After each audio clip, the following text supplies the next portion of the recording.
یہ کہنا سراسر بے وقوفی ہے۔ حرین نے ایک سنجیدہ نظر اپنے سامنے بیٹھی گلبدن پر ڈالی۔ وہ دونوں صبح سویرے حرین کے محل میں بنے دیوان میں قیمتی سنہری تخت پر بیٹھی تھی۔ وہ حرم کے دفتری کاغذات میں والدہ سلطان کے متعلق لکھی معلومات بھی پڑھ چکی تھی۔ مہربان کا تعلق لافانی شہر روم سے تھا۔ وہ حرم میں بطور غلام پہنچنے سے پہلے عیسائی مذہب کی ماننے والی تھی۔ بعد میں اس نے ایمان قبول کر لیا تھا۔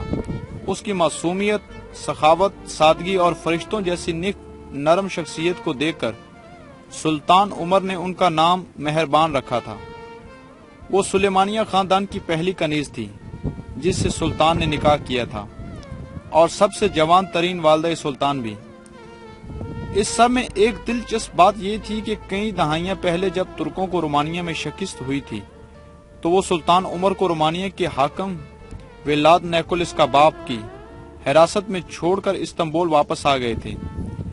تب مہربان نے سلطان عمر کی والدہ کو پرانے محل میں نظر بند کر کے اپنے 6 سالہ اکلوتے بیٹے اورحان کو تخت پر بٹھا کر خود کو سلطنت کا نائب مقرر کیا اور اپنا سارا قیمتی ساز و سامان بیچ کر ایک نئی فوج کو تشکیل دیا۔ پھر رومانیوں کو جنگ میں شکست دے کر اپنے شوہر کو آزاد کرایا۔ اس بات کا بدلہ لینے کے لیے مہربان نے رومانی حاکم کو پنجرے میں قید کر کے اس کے ہی دارالحکومت کی بازاروں میں گھمایا تھا۔ تب اس کی عمر صرف 25 سال تھی۔ واپس استنبول آنے کے بعد سلطان عمر پھر سے تخت پر بیٹھ گئے اور اپنی بیوی کو اس کی بہادری پر اسے زندگی بھر کے لیے نائبہ کے عہدے پر فائز کر دیا تھا۔ سلطان عمر کے انتقال کے بعد ولی عہد شہزادے اورحان کو دوبارہ تخت پر بٹھا دیا گیا تھا۔ دیکھا، میں نے تمہیں پہلے ہی بتا دیا تھا کہ ملکہ اور شمس رخسار کا آپس میں کوئی تعلق نہیں، حرین نے گل بدن سے عام انداز میں کہا۔ حرین اپنے طور پر ہر پرانی کنیز پرانی طبیبہ سے پوچھ گچھ کر چکی تھی۔ کنیز مہربان سلطان کو سلطان کی پیدائش سے 1 سال پہلے سے جانتی تھی۔ تب شمس رخسار ہندوستان میں تھی اور اس کے ساتھ رہتی بھی تھی۔ کئی طبیبہ اس بات کی چشمدید گواہ تھیں کہ وہ بذات خود سلطان اورحان کی دنیا میں آمد کے وقت مہربان کے ساتھ شفا خانے میں موجود تھی۔ اب یہ کہنا کہ مہربان اور شمس رخسار ایک ہیں سراسر بے وقوفی تھی۔ ہمارے پاس اب بھی بادشاہ بیگم کے جھمکے ہیں۔ میں نے گلستان خاتون سے اس جوہری کا پتہ لگوا لیا ہے اور میری معلومات کے مطابق اس کی یادداشت عام انسانوں سے زیادہ پختہ ہے، اور جو زیور ایک طرح کے بنا لے پھر کسی اور کے لیے اس جیسا نہیں بناتا۔ جھمکے اور تصویر دکھا کر ہم آرام سے شمس رخسار کو ڈھونڈ لیں گے۔ وہ مسکرا کر اس کی معلومات میں اضافہ کرتے ہوئے اٹھی اور باہر جانے لگی۔ آپ کہاں جا رہی ہیں؟ اس نے تعجب سے پوچھا۔ غازی کے ساتھ ناشتہ کرنے، انتظار کر رہا ہوگا وہ میرا، محبت اور مان سے کہہ کر وہ جلدی سے اسے تنہا چھوڑ کر چلی گئی۔ گل بدن کے سنجیدہ چہرے پر ایک دم زخمی سی مسکراہٹ تیرنے لگی۔ شمس رخسار سے پہلی ملاقات۔ سورج اپنی سنہری آنکھوں سے نیچے شہر والوں کو دیکھنے کی پوری کوشش کر رہا تھا، مگر بادل بار بار شرارت سے ہنس کر اس کے چہرے پر اپنا ہاتھ رکھ دیتے تو وہ منہ بسور کر بیٹھ جاتا۔ جیسے جیسے وقت گزرتا گیا ویسے ویسے شہر اور یہاں کے لوگوں کے متعلق ان کی معلومات میں اضافہ ہوتا گیا۔ جیسے کہ شہر کے 24 دروازے ہیں اور پورے شہر کو 3 حصوں میں تقسیم کیا گیا ہے، غلاتا، استنبول اور سوجتاری۔ وہ دونوں عام لباس پر چوغا پہنے بازار کے درمیان سے گزرتے ہوئے ایک پرشکوہ عمارت کے سامنے آ رکی۔ عمارت کا نچلا حصہ سفید پتھر کی اینٹوں کا بنا تھا، جبکہ اوپری حصہ پرانی عمدہ لکڑی کا بنا ہوا تھا۔ دروازے کے باہر لگے بادام کے پیڑ کی بوری شاخیں سردی کی آمد کے سبب خالی ہو چکی تھیں۔ حرین کے خاص سپاہی عام لوگوں کے لباس میں پاس ہی بکھرے ہوئے تھے۔ چند بھروسہ مند سپاہیوں کے ساتھ وہ اندر داخل ہو گئی۔ جہری کو پہلے ہی آمد سے آگاہ کر دیا گیا تھا، مگر اسے یہ نہیں بتایا تھا کہ آنے والے کون ہیں۔ جوہری کا ایک خادم انہیں اس کے گھر کے اندر کارخانے میں لے آیا۔ کارخانے کے دروازے کے بالکل سامنے سالوں سے ٹھنڈی پڑی بھٹی بنی ہوئی تھی۔ بھٹی کے پاس کی دیواروں کے ساتھ بڑی میزیں رکھی تھی۔ میزوں پر دھاتوں کو پگھلانے کے لیے کئی قسم کے پتھر کے چھوٹے بڑے برتن رکھے تھے۔ तो कहीं पीतल पर चांदी के बर्तन। दरवाजे के पास वाली दीवार के साथ मेज पर जेवरात पे नक्शो निगार बनाने के लिए पत्थरों की स्लेटें, लंबी छोटी शीखें, भारी और हल्के हथौड़े रखे हुए थे। दीवार में बनी अलमारी में शीशे की बोतलों में मुख्तलिफ रंग के सफूफ रखे थे, तो घोड़ों के बालों से बने छोटे बड़े ब्रशेस रखे थे ताकि कीमती पत्थरों को चमकाया जा सके। हुरैन तायराना नजर से हर शय की बारीकी को परखती दरमियान में आ गई। छतों से लटकते जाले और चीजों पर जमी मट्टी उस बात का पता दे रही थी कि वाकई कारखाना अरसे से बंद है। पीछे दरवाजे से जोहरी खंगार कर दाखिल हुआ तो उसने चौंक कर पीछे देखा। गुलबदन भी उसकी तरह हैरत से जोहरी को देखने लगी। उनके सामने छोटे कद का उम्र रसीदा बूढ़ा खड़ा था, जिसके सर के बालों की तरह आबरू के घने बाल आंखों पे साया किए हुए थे। चेहरा झुर्रियों से भरा हुआ था। आंखों के बुरे गोलों के गर्द उम्र बीतने के सबब नीले दायरे बन गए थे। सलाम, काफी तारीफ सुनी थी आपके काम की और आपकी जहानत की मैंने। जोहरी ने एक मुस्कुराती हुई नजर इर्द गिर्द डाली। असल में हम किसी की तलाश में थे, इसलिए आपसे कुछ पूछना चाहते हैं। हुरैन ने लहजे को हमवार बनाते हुए कहा। तलाश करने की वजह? जोहरी ने अब की बार भारी कड़कती आवाज में नजरें उन पर गाड़ते हुए कहा, हमारे दादा की तबीयत बहुत नाजुक है। वो अपनी जिंदगी की आखिरी सांसें ले रहे हैं। वो बस एक बार अपनी बीवी से मिलना चाहते हैं, जो अरसा पहले उनसे नाराज होकर चली गई थी। मरने से पहले एक बार अपनी गलतियों की माफी मांगना चाहते हैं। ये झुमके एक बार मेरी दादी ने अपनी बेटी की शादी पर तोहफातन भेजे थे। क्या आप इन झुमकों को पहचानते हैं? शायद आपको कुछ मालूम होगा हमारी दादी के बारे में। हम बहुत परेशान हैं, इसलिए आपसे पूछने आ गए। जोहरी ने एक नजर झुमकों पर डाली, फिर दूसरी बरहम नजर हुरैन पर। खातून, ये झुमके आपके पास कहां से आए? वो तिवरा कर पेशानी पर बल डाले पूछने लगा। ये आपके ही बनाए हुए झुमके मालूम है मुझे। ये झुमके मेरी बीवी ने अपनी बहन को भेजे थे हिंदुस्तान, वो गुस्से से बोला। हुरैन और गुलबदन ने बीवी के नाम पर बेयकीनी से एक दूसरे को देखा। क्या आपकी बीवी की बहन ऐसी दिखती हैं? उसने तस्वीर दिखाई तो जोहरी और बिफर गया। ये तस्वीर मेरी बीवी की ही तस्वीर है, आपके पास कहां से आई? आगा, अपनी हद में रहकर बात करो। एक सिपाही आगे बढ़ा। हुरैन के इशारे पर सिपाही रुक गया। उसने गहरी सांस ली, अपना गुस्सा जब्त किया, फिर धीमे से बोली, ये आपकी बीवी की बहन की तस्वीर भी तो हो सकती है। उसकी बहन की रंगत स्याह और आंखें भूरी थी, अपने बाप की तरह। हुरैन का दिमाग फटने लगा। ये मामला उसकी बर्दाश्त से बाहर होता जा रहा था।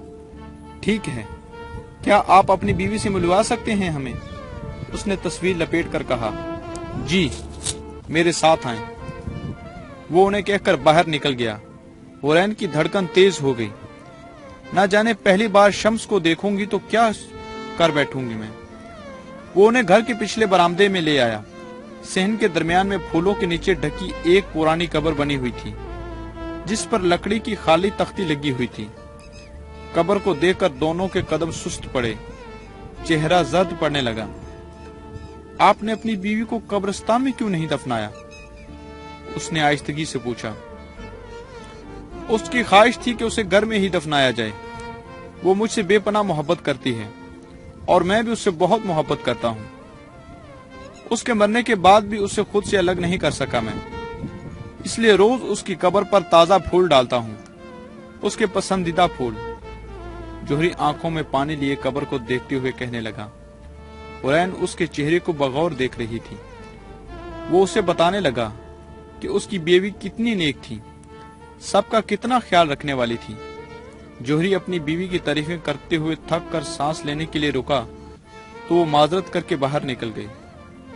शमस रुखसार तो कब की मर चुकी हैं। गुलबदन साथ चलते हुए बोली। जोहरी झूठ बोल रहा है, वो ये सब किसी के कहने पर कर रहा है, किसी के कहने पे नहीं मालूम। वो संजीदगी से सामने देखते हुए चलने लगी। आपको ऐसा क्यों लग रहा है? गुलबदन ने हैरत से पूछा। जब मैंने उसके काम के बारे में तारीफ की तब उसकी आंखों में असल मोहब्बत और सच्चाई थी। उसने साथ चलते हुए गुलबदन को देखकर बताया, जब जो वो शम्स रुखसार के बारे में बोल रहा था उसकी आंखें मेरे कानों के झुमकों पर थी। जो शख्स अपनी बीवी से इतनी मोहब्बत करता हो, जब कोई गैर आकर उसकी बीवी के बारे पूछेगा तो गुस्सा करते वक्त उसे सामने वाले की आंखों में देखना चाहिए या कि उसके कानों पे गौर करना चाहिए। उसने चोगे से सर ढांप रखा था मगर फिर भी कानों की झलक दिखाई दे रही थी। दूसरी बात, कब्र पर सिर्फ ताजा फूल रखे थे। इसके मुताबिक अगर वो रोज नए फूल डालता है तो कम से कम मट्टी में कहीं तो एक पुरानी सूखी पत्ती दिखाई देती। अब क्या मट्टी भी रोज बदलता रहता है? और मजे की बात, वो फूल सिर्फ खिजा के मौसम में होते हैं, पूरा साल न जाने कहां से लाता होगा। वो मुस्कुराकर आगे बढ़ रही थी जब दूर से नजर एक शख्स पर पड़ी जिसके गर्द दो औरतें खड़ी उसे ही देख रही थी। उसका जबड़ा बींच गया, चेहरे पर सख्ती छा गई। बज़ाहिर खुद को पुरसुकून रखे वो उस शख्स की पुश्त पर बनी बर्तनों की दुकान तक पहुंचकर सामान उलट पुलट कर देखने लगी, लेकिन तवज्जो फिर भी पीछे लगी थी। दुकान घरेलू इस्तेमाल के बर्तनों, सब्जी फल काटने के लिए छुरी चाकू, खाने वगैरह के बर्तनों की थी। उसी दुकान के बराबर में खतो किताब की दुकान पर गुलबदन की नजर पड़ी, जहां पर उम्दा किस्म के कागज, दवात, स्याही, किताबें सजी हुई थी। ताजा कागज और स्याही की खुशबू उसे अलग ही दुनिया में ले गई। गुलबदन की नजर बर्तनों वाली दुकान के दुकानदार पर गई, जो ताज्जुब से मुंह खोले अपने सामने खड़ी हुरैन को देख रहा था। हुरैन खामोशी से एक तेज धारी छुरा पकड़े गर्दन झुकाए उसकी धार पर उंगली फेर रही थी। चेहरा बेहद पथरीला हो रहा था। खूनखार नजरें दुकान की छत से लटकते बर्तन पर गिर पड़ी थी, जैसे किसी का गला काटना चाह रही हो। गुलबदन हैरत से करीब आई। ये आपको अचानक क्या हो गया है? नीचे रखें इसे, उसने सरगोशी में कहा और डरते हुए चाकू उसके हाथ से लेकर सामान में रखने लगी। हुरैन की नजरों के ताक़ुब में गुलबदन ने बर्तन की चमकती सतह को देखा, जिस पर उसके दोनों के पीछे का मंजर दिखाई दे रहा था। गुलबदन ने गर्दन मोड़ी। पीछे कपड़े की दुकान पर गहरे सुरमई चोगे में एक शख्स खड़ा था। हवा के सबब उसके सर से चोगे की टोपी गर्दन पर गिर गई थी। वो उसके सर की पुष्ट देकर भी बता सकती थी कि वो गाजियान है। गाजियान इर्द गिर्द से बेखबर संजीदगी से दुकानदार से की बात सुन रहा था, जो फिक्रमंदी से उसे को अपना मसला बताने में मसरूफ था। इससे थोड़े फासले पर दो लड़कियां कपड़ा देखने के बहाने उस पर नजरें जमाए हुए थी। बात समझ आने पर गुलबदन हुरैन के कान में बोली, देखिए आप गलत समझ रही हैं। वो इन चुड़ैलों से बिल्कुल बेखबर है। कोई भी गलती करने से पहले ये सोच लीजिएगा, आप कौन हैं या अल्लाह। उसका जुमला अभी मुकम्मल नहीं हुआ था कि हुरैन पलट कर शेरनी की तरह तेजी से बड़े बड़े कदम उठाती दुकान की जानिब बढ़ने लगी। गाजियान अभी बात कर ही रहा था कि जब किसी ने अचानक से उसका हाथ मजबूती से पकड़ा और खींचते हुए आगे बढ़ने लगा। वो इस हमला पर हक्का बक्का सा उसके पीछे चलने लगा। खातून हूर, ये क्या है? उसे समझ नहीं आया कि उसके साथ ये सब क्या हो रहा है और क्यों हो रहा है। वो उसे पूरी कुव्वत से खींचती हुई खाली गली में ले गई। कई लोग गर्दनें फेर कर देखने लगे। गाजियान के मुहाफिज उसके पीछे जाने लगे। गुलबदन ने उन्हें इशारे से रोक दिया। वो अब छोटे कदम उठाकर उन दो लड़कियों के पास आई और गला साफ करके उन्हें मतवज्जो किया। एक मशवरा दूं? इससे पहले कि वो हसीन और जमील खातून वापस आए और तुम दोनों का हशर नशर बिगाड़ कर रख दे, मेरी मानो तो यहाँ से फौरन गुम हो जाओ। वो सादगी से पलकें झिपकाकर बोल रही थी, मेरे बाबा इस शहर के सबसे अमीर ताजिर हैं। मैं जिस चीज पर नजर डालूं उसे हर सूरत हासिल करके रहती हूँ। इनमें से एक लड़की गरूर से इस्तिज़ा हंसी। गुलबदन ने पहले उसके कंधे पर हमदर्दी से हाथ रखा, फिर अफसोस से गहरी सांस लेकर बोली, पहली बात, वो कोई चीज नहीं, इस सल्तनत के सुल्तान हैं। और दूसरी बात, वो लड़की मुगल शहजादी हुरैन है, इस सल्तनत की सुल्ताना। अब इससे पहले कि वो वापस आए और तुम दोनों की टांगों की बजाय 4 कांधों पर घर जाए, शक्ल गुम करो तुम दोनों अपनी अपनी। दोनों लड़कियों की रंगत पहले सफेद पड़ी, फिर जर्द, फिर कोयले जैसी स्याह। अगले 2 लम्हों में वो वहां से जा चुकी थी। ये क्या हरकत है? उसका हाथ छोड़कर वो रुकी तो गाजियान शाक के आलम में बेयकीनी और गुस्से के मिले जुले जज्बात से बोला। एक आदमी उन्हें घूरता हुआ तासुफ से सर झटक कर बराबर से रेडी घसीटता गली से निकल गया। वो गली खाली होने पर बोली, तुम मुझे ये बताओ कि ये क्या हरकत है? वो 2 लड़कियां तुम्हारे बराबर में खड़े होकर तुम पर डोले डाल रही हैं और तुम दुनिया जहां से बेखबर खड़े हो। हाँ? वो गुस्से से सीख पा हो रही थी। कौन 2 लड़कियां और ये डोरे क्या होते हैं? वो उलझकर हाथ से पेशानी थामे बोला। आंखों में अभी भी बेयकीनी फैली हुई थी। फिर पीछे दुकान पर नजरें गईं, जहां गुलबदन रुख मोड़े खांसते हुए हंस रही थी। हुरैन गौर से उसे देख रही थी। गाजियान के चेहरे से साफ जाहिर हो रहा था कि अब वो ऐसा गरजेगा कि पूरा बाजार हला देगा।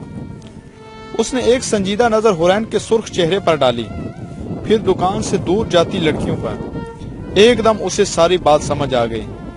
गाजियान जोरदार कहका मारकर हंसने लगा। तुम्हें, अल्लाह अल्लाह, तुम्हें इन लड़कियों से जलन हो रही है? वो मुंह पर हाथ रख के हंसी रोकते हुए कहने लगा। हंसी की शिद्दत से उसकी आंखें गीली हो रही थीं। अच्छा ठीक है, बस ज्यादा हंसो मत, मैं बस परेशान हो गई थी। हुरैन सीने पर बाजू लपेटकर शर्मिंदगी से नजरें चुराने लगी। कैसी स्याह शक्ल कर ली है तुमने जल जल कर। हंसी से उसका बुरा हाल हो रहा है। कह दिया ना, परेशान हो गई थी तुम्हें इस तरह हाथ जाता देखकर। हाँ प्यारी जोजा मोहतरमा, मैं तुम्हारा हूं और हमेशा तुम्हारा ही रहूंगा, पूरा का पूरा। वो उंगलियों से उसके गाल खींचकर अपनाइयत से बोला। कभी दुनिया वालों को भी अल्लाह की बनाई हुई खूबसूरती को चंद लम्हे देकर सराहने का मौका दे दिया करो। तुम तो वैसे ही हर वक्त मेरी तारीफें करती रहती हो। वो अब हंसी रोके उसे तपाने लगा। बहुत ही कोई गलत किस्म की गलत फहमियां पाल रखी हैं तुमने अपने मुतल्लिक। इतने भी हुस्न के देवता नहीं जो तुम्हें नुमाइश में रख दिया जाए, और मैंने कभी तुम्हारी कोई तारीफ नहीं की। तब कर कहती हुई वो अब खाली गली से दोबारा बाजार में जाने लगी। अच्छा रुको, एक बार फिर से वही शक्ल बनाकर दिखाओ। माशाल्लाह बहुत प्यारी लगती हो हसद करते हुए। वो अब उसके साथ चलते हुए मुस्कुराहट दबाकर कहने लगा। हुरैन शर्मिंदा चेहरे के साथ उसकी बातों से बचने के लिए आगे चलने लगी। आज जो तुमने सबके सामने ये गुस्ताखी की है, इसकी बहुत बड़ी सजा देनी चाहिए तुम्हें। वो संजीदगी से दोनों आबरू उठाकर कहता हुआ उसके साथ चलने लगा। आंखों में फिर भी मुस्कुराहट थी। उनके मुहाफिज भी आगे चल रहे थे। दिल की गहराइयों से माजरत चाहती हूँ तुमसे अपनी गलती पर। वो सर झुकाकर माजरत खां अंदाज में बोली। वाकई? उसकी इतनी आसानी से गलती मान जाने पर उसे शदीद हैरत हुई। बिल्कुल भी नहीं, मैंने तुम्हारे साथ जो किया बिल्कुल ठीक किया। वो सामने देखते हुए बोली। गाजियान के चेहरे पर मुस्कुराहट उमड़ आई। आप सुल्ताना की बहन है ना, जिन्होंने आका की जान बचाई थी? किसी ने पीछे से कहा तो वो उछल कर मुड़ी। सुरमई आंखों वाला खुश शक्ल 22-23 साल नौजवान उसे देखकर बोला। गुलबदन के चेहरे पर सख्ती आ गई। मैं आपको किसी सवाल का जवाब देने की पाबंद नहीं, सद लहजे में कहकर चंद गुलामों के साथ वो महल रवाना हो गई। उसे ये फिक्र खाए जा रही थी कि अगर हुरैन उसके दिल का हाल से वाकिफ हो गई तो उसका क्या अंजाम करेगी। उसकी ये फिक्र जल्द ही हकीकत बनने वाली थी। बाजार के इस हिस्से में लोग ना होने के बराबर थे। गाजियान और हुरैन साथ साथ चल रहे थे। हुरैन ने किन अखियों से देखा, वो अब आबरू बिल्कुल हल्के से इकट्ठे किए खामोशी से चलता हुआ खफा खफा सा लग रहा था। कितने गलत अंदाज में वो सबके सामने गाजियान को खींच रही थी। अगर किसी को मालूम हुआ कि वो कौन है, कितना गलत असर पड़ेगा सब पर। उस अब हकीकतन अपनी गलती पर गुस्सा आने लगा। मुझे कहवा पीना है। थोड़ी देर बाद उसने धीमे लहजे में इतला दी। महल चल कर पी लेना। लहजा सख्त था। مجھے ابھی تمہارے ہاتھ کا بنا قہوہ پینا ہے۔ وہ معصومیت سے ضد کرنے لگی۔ اس جگہ پر؟ وہ متعجب ہوا۔ کیوں نہیں پلا سکتے کیا؟ نہیں، میں اتنی فضول بات نہیں مان سکتا۔ اس نے سرے سے انکار کر دیا۔ تم سلطانوں کے سلطان ہو، جو چاہے کر سکتے ہو۔ وہ اسے منانے والے انداز میں نرمی سے بولی، اور غالباً اسی سلطان کو آپ چند لمحے پہلے کسی بچے کی طرح ہاتھ تھام کر گھسیٹ رہی تھی۔ سنجیدہ نظر سے اسے دیکھا۔ وہ اب واقعی ناراض تھا۔ میں تمہاری بیوی ہوں۔ ہورین نے مسکراہٹ کی۔ یاد ہے مجھے۔ صرف 3 لفظوں کا جواب۔ میں نے شادی کے بعد آج تم سے پہلی بار کوئی چیز مانگی ہے، اور تم اس طرح انکار کر کے میرا دل توڑ رہے ہو۔ جانتے ہو کتنا دکھ ہوا ہے مجھے۔ وہ اداسی سے رج کر احتجاج کرتے ہوئے بولی، جس سے واقعی بہت بڑا دکھ ہوا ہو۔ غازیان نے رک کر گہری سانس لی، پھر برہمی سے اسے دیکھ کر سپاٹ لہجے میں کہا، یہ صرف پہلی اور آخری بار ہوگا پوری زندگی میں۔ اس کا چہرہ ایک دم کھل اٹھا، چہرے پر بڑی مسکراہٹ آ گئی تھی۔ میں، تم اور چائے۔ پاس بنے قہوہ خانے کے مالک سے بات کر کے سپاہیوں نے قہوہ خانہ چند لمحوں کے لیے خالی کروا لیا تھا۔ صبح کا وقت تھا، اس لیے زیادہ گاہک نہیں تھے۔ وہ دونوں خالی قہوہ خانے میں داخل ہوئے۔ سلطان معظم کچھ کہے بغیر کھلے باورچی خانے کی طرف چلے گئے، اور ملکہ منہ پر بند مٹھی رکھے ہنسی روکتی ہوئی لکڑی کی گول میز کے پیچھے پائنتی پر بیٹھ گئی۔ جانتے ہو دنیا کا سب سے مشکل کام کیا ہے؟ وہ کہنی سیدھی میز پر رکھے اسے دیکھتے ہوئے چہرہ ہتھیلی سے ٹکائے کہنے لگی۔ نہیں۔ وہ چوغا ایک طرف رکھ کر آستینیں موڑ کر اب پانی کی کیتلی میں پانی بھر رہا تھا۔ تمہاری ناراضگی دور کرنا۔ وہ اسے کام کرتا دیکھ کر لطف اندوز ہونے لگی تھی۔ اور تمہیں اس مشکل کام کی عادت پڑ چکی ہے۔ چولہے پر کیتلی رکھتے ہوئے اس نے چہرہ اٹھا کر دیکھا، پر کسی چیز کو ڈھونڈنے میں مصروف ہو گیا۔ بالکل، تمہیں ناراض کرنے کا بھی اپنا الگ ہی مزہ ہے۔ بابا کہتے تھے لوگوں کو پڑھا کرو، وہ کتابوں سے زیادہ سبق دیتے ہیں۔ مگر تم تو کتاب نہیں، پورا کتب خانہ ہو، جس کی ساری کتابیں بہت ہی عجیب زبان میں لکھی ہیں۔ ماحول میں زعفران کی خوشبو پھیلنے لگی۔ اسے میں اپنی تعریف سمجھوں یا بے عزتی؟ وہ اب تیار قہوہ چھوٹی کیتلی میں بھر کے کیتلی تشت میں رکھ کر اس کے پاس آ کر بیٹھا۔ تشت میں سلیقے سے سجی قہوے کی کیتلی، 2 چمچ شہد کی شیشی اور 1 پیالی کو دیکھ کر اس کی مسکراہٹ سمٹی۔ تم نہیں پیو گے؟ اس نے حیرت سے پوچھا۔ وہ سنجیدہ چہرہ لیے نفی میں سر ہلانے لگا۔ میں بھی نہیں پیوں گی پھر۔ اس نے تشت ہاتھ سے پرے کر دیا۔ اسے گھور کر وہ گہری سانس لے کر اٹھا، پھر اپنے لیے 1 پیالی لے کر آیا۔ پیالی پٹک کر میز پر رکھی۔ پہلے اسے قہوہ ڈال کر دیا شہد کے ساتھ، پھر خود اپنے لیے ڈال کر پینے لگا۔ ہورین نے مسکراتے ہوئے بھاپ اڑاتی پیالی منہ کے قریب کر کے زعفران کی خوشبو آنکھیں موند کر اپنے اندر اتاری، پھر 1 گھونٹ گرم میٹھے قہوے کا لے کر بولی، سلطنت کے سلطان سے زبردستی بنوائے گئے قہوے کا مزہ بھی الگ ہی ہے۔ اس نے مسکرا کر کہا، جو ابھی تک سامنے ناراض بیٹھا تھا۔ ہورین کی آنکھیں چمکی۔ اچھا اب تو مسکرا دو، اتنی دیر سے تمہاری مسکراہٹ نہیں دیکھی۔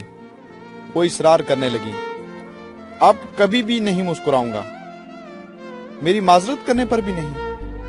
ہاں، تب بھی نہیں، ذرا سا بھی نہیں؟ نہیں۔ ہورین نے شرارت سے لب کاٹا۔ چند لمحے پہلے کعبے بنانے والے کو چند خاص جملے بولتے سنے تھے، ایک دم یاد آ گئے۔ خیال سے مسکراہٹ ہنسی میں بدلنے لگی۔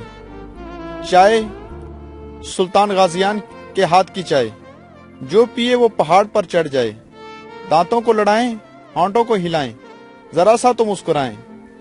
اس کی ان جملوں پر اس نے سنجیدگی سے دیکھا، پھر کھلکھلا کر ہنسنے لگا۔ شکر ہے تم ہنسے تو صحیح۔ یہ دکانداروں کی زبان کہاں سے سیکھ لی آپ نے؟ خیر بانو کی پریشانی۔ वक्त के कलम से स्याही टपक टपक कर आसमान को स्याह कर रही थी। हुरैन अपने कमरे में किसी किताब की वर्करदानी में मसरूफ थी। जब दरवाजा खुलने पर उसने नजर उठाकर देखा। आप मुझे बुला लिया होता, मैं खुद आ जाती आपके पास। खैर बानो फिक्रमंद सी उसके पास बैठने लगी। बेटा तुमसे एक काम कहना था। गुलबदन जब से वापस आई है काफी बदली बदली सी है। आज सुबह से उसने खुद को कमरे में बंद कर रखा है। 2 बार मैंने भी दरवाजा बजाकर उसे पुकारा, मगर वो कोई जवाब नहीं दे रही। मैं मां हूं, मगर वो मुझसे ज्यादा तुम्हारे करीब है। तुम उससे बात करके देखो, उससे पूछो वो क्यों कर रही है इस तरह। वो बहुत परेशान दिखाई दे रही थी। मैं जाकर बात करती हूं उससे। जो भी मसला उससे हुआ उसे हल करने की पूरी कोशिश करूंगी मैं। आप परेशान ना हो, ऐसी कोई खास वजह नहीं होगी। उसने हल्का सा मुस्कुराकर उन्हें उम्मीद दिलाई। फिर खैर बानो के जाने के बाद वो गुलबदन से मिलने के लिए उठकर बाहर चली गई। गाजियान ठीक कह रहा था, गुलबदन की अब शादी करा देनी चाहिए। इस जख्म को मैंने कभी सिलते नहीं देखा। इतने दिनों से कमाल जब्त के साथ वो जो खुद को सबके सामने आम जाहिर कर रही थी, आज जब्त टूटने पर बिखरी बिखरी सी फर्श पर बैठी थी। कमरे का सामान हर जगह फैला था, जैसे हर चीज को पटक कर फेंका हो या जोर से दीवार पर दे मारा हो। गुलबदन फर्श पर घुटने टेके समेटे, गीला चेहरा उन पर रखे, सामने टूटे आईने को देख रही थी। बाल कमर पर बिखरे थे, एक हाथ से खून बह रहा था। क्या इस बीमारी का कोई इलाज नहीं? आईने में बैठा उसका अक्स पूछने लगा। दिल बीमार होता है तो सीना चीर कर भी उसे बाहर फेंक देती, मगर मेरी रूह बीमार हो गई है। अब इस मर्ज की दुआ अब बस मौत के पास है। वो रुंधे हुए गले के साथ कर्ब से कहने लगी। बहुत मोहब्बत करती हो? अक्स ने पूछा। जो लफ्जों में बयां हो जाए ऐसी मोहब्बत नहीं करती। सूजू ही आंखों से पानी फिर से बहने लगा। हुरैन अपने कमरे से निकलकर राहदारी में चल रही थी। क्या चाहती हो? अक्स ने उदासी से पूछा। 2 लफ्ज परवाह के। वो हाथ की पुश्त से चेहरा रगड़ते हुए बेबसी से बोली। सब कहते हैं तुम बदल गई हो। क्या टूटा हुआ पता अब रंग भी न बदले? वो तल्ख हुई। हुरैन बालकनी से गुजरते हुए कहीं जाने लगी। अगर बाइसा को मालूम हो गया तो? गुलबदन के दिल को खदशात घेरने लगे। वो तो मेरे हर अंदाज से वाकिफ हो जाती हैं। दुआ है इस बार दिल के हाल से वाकिफ न हो। अगर हो गई तो फिर गुलबदन अपनी ही शर्मिंदगी की आंसू में डूब कर मर जाएगी। वो अपना अक्स से नजरें चुराने लगी। कमरे का दरवाजा बजने लगा। गुल क्या हुआ है तुम्हें? क्यों खुद को ऐसे कैद करके वालदा को परेशान कर रही हो? दरवाजा खोलो, बात करनी है मुझे तुमसे। गुलबदन के दिल की धड़कन थम गई, खून रगों में जमने लगा। वो कमरे के दरवाजे को देखे गई जब पीछे से बालकनी के खुले दरवाजे से हुरैन अंदर कमरे में दाखिल हुई। उसने कदमों की आवाज पर सांस तक रोक ली। हुरैन की आंखें शाख से हरकत करना भूल गईं। कमरे की हर शय टूटी हुई थी, अपनी मालकन की तरह। चंद एक मोमबत्तियां रोशन थीं। उसने कदमों में गिरा मुड़ा तुड़ा कागज उठाकर पढ़ा। हमारी अधूरी शायरी पढ़कर बस इतना सा बोले, कलम छीन लो इससे, ये लफ्ज दिल चीर लेते हैं। इसी कागज में एक और कागज रखा था। हुरैन बेयकीनी से पढ़ने लगी। रुखे महबूब कर कोई ऐसी गजल लिख दे दिल, जब भी जिसको सुनाऊं वो उसकी दीद को तरसे। हुरैन उसके सामने फर्श पे बैठ गई। फिर अपनी दोस्त को देखा जो सर झुकाए बैठी थी। जिससे मोहब्बत करती हो, क्या वो जानता है ये बात? हुरैन हमदर्दी से उसके हाथ पे अपना हाथ रखकर पूछने लगी। गुलबदन ने नजरें मिलाए बगैर इस बात में सर हिलाया। फिर मानता नहीं क्या? उससे अब गुलबदन की फिक्र खाने लगी। وہ تو مجھے نفرت کے قابل بھی نہیں سمجھتا، اپنے قابل کیا سمجھے گا؟ اس نے استضاعیہ سا سر جھٹکا۔ میں غازی سے بات کروں گی، وہ سب سنبھال لے گا۔ گلبدن نے اس نام پر چہرہ اٹھایا، سینے میں دل خوف سے چلا کر روکنے لگا۔ شکستہ نظریں حورین کی نظروں سے ملیں۔ اس معاملے کو وہ بھی نہیں دیکھ سکتے۔ حورین کا سانس رک گیا، سانسیں سینے میں پھنسنے لگی۔ آنکھوں نے گلبدن کی نظروں میں تیرتا عکس پہچان لیا۔ ہاتھ اس کے ہاتھ پر سے ہٹنے لگا۔